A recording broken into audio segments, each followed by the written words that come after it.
বিকেলের মৃদু মন্দ বাতাসে গাছের পাতার ঝিরিঝিরি শব্দ আর পাখির কলকাকলি মনের সব ক্লান্তি নিমেষেই দূর করে দেয়।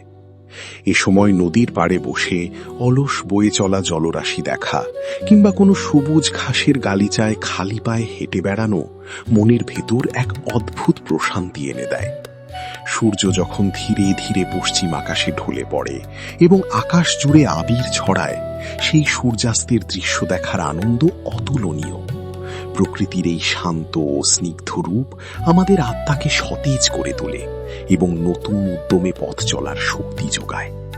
ব্যস্ত জীবনের একঘেয়েমি দূর করে মনের জানলাটা নতুন করে খুলে দেওয়ার জন্য প্রকৃতির মাঝে এমন একটি বিকেল কাটানো সত্যিই অনন্য এক অভিজ্ঞতা।